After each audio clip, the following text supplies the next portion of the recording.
बिस्मिल्लाहिर्रहमानिर्रहीम।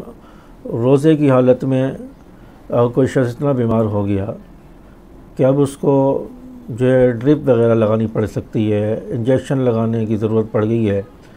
तो अब क्या ये शख्स रोज़े की हालत में ड्रिप लगाएगा, इंजेक्शन लगवाएगा, कि इससे रोज़ा टूटेगा तो नहीं?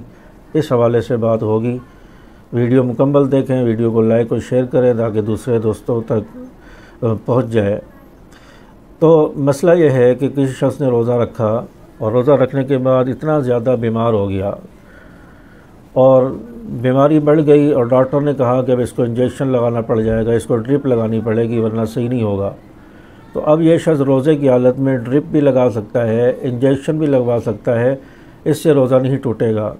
इसी तरह कोई शख्स शुगर का मरीज़ है, उसको इंसुलिन लगानी पड़ती है, तो रोज़े की हालत में आप इंसुलिन भी लगा सकते हैं। इसी तरह शुगर का मरीज़ है, उसको जो है शुगर टेस्ट करने के लिए जो खून निकालते हैं वो खून भी निकाल सकते हैं, उससे भी रोज़ा नहीं टूटेगा।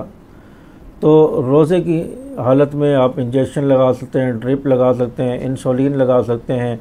इसी तरह शुगर टेस्ट के लिए खून भी निकाल सकते हैं। किसी को खून देना पड़ जाए, खून दे भी सकते हैं, उससे भी रोज़ा नहीं टूटेगा। तो ये चीज़ें हैं, इससे रोज़ा नहीं टूटता। अल्लाह तबारक व तआला हमें सेहत अता फ़रमाए, कामिल रोज़े रखने की तौफ़ीक़ अता फ़रमाए। अस्सलामु अलैकुम व रहमतुल्लाहि व बरकातुहू।